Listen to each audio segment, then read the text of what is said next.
a un principe que si on est en train d'étudier la Torah et qu'une mitzvah passe devant nous et qu'elle est overette, ça veut dire que si on ne fait pas la mitzvah, on va la perdre, il faut arrêter d'étudier pour faire la mitzvah.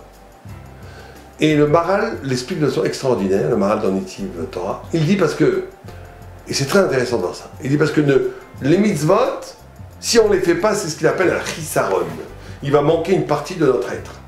La Torah, c'est une ma'ala, c'est une hauteur, c'est un rajout. Il vaut mieux combler un manque plutôt que faire un rajout au prix d'un manque. Qu'est-ce qu'il veut dire par là? D'abord, la Torah, aussi, normalement, si on n'étudie pas la Torah, ça devrait être aussi un chisaron, un manque.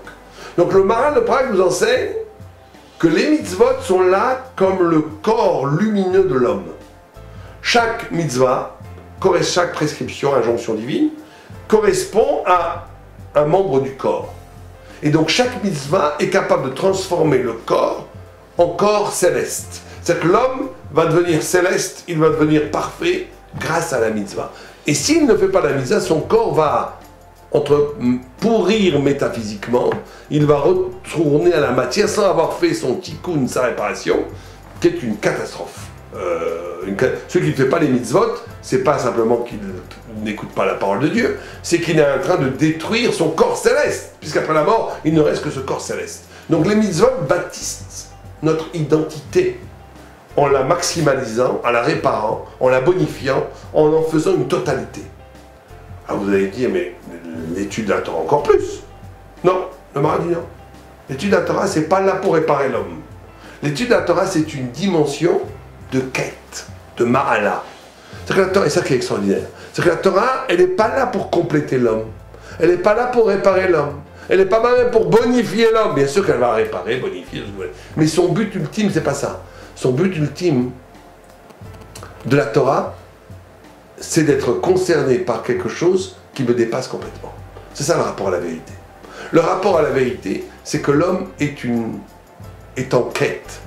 Ma'ala, ça veut dire que c'est une dimension supérieure à mon niveau. Et je suis intéressé par la Torah qui est une dimension supérieure à mon niveau. Et donc il y a deux champs spirituels dans l'existence. Un, les mitzvot, qui sont la face parfaite, lumineuse, divine d'exister.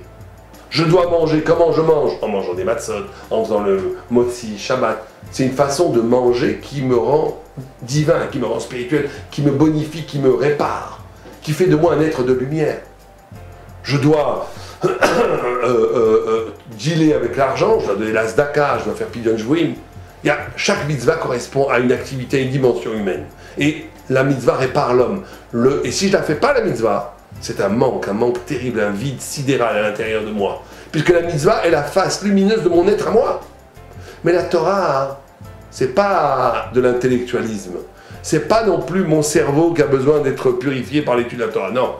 La Torah, c'est une dimension infinie, qui excède infiniment mon savoir. Et donc, la Torah, c'est cette dimension qui est complètement différente que la mitzvah, où je dois aller en ma'ala, en quête. Je dois aller chercher, au-delà des étoiles, la vérité. Je dois aller chercher le sens ultime des choses. C'est une ma'ala. Mais la ma'ala, elle est extraordinaire, parce qu'elle me permet chaque fois de me dépasser. Mais ce n'est pas un risaron. Et donc, quand j'ai le choix entre la ma'ala et le risaron, on fait passer le risaron avant.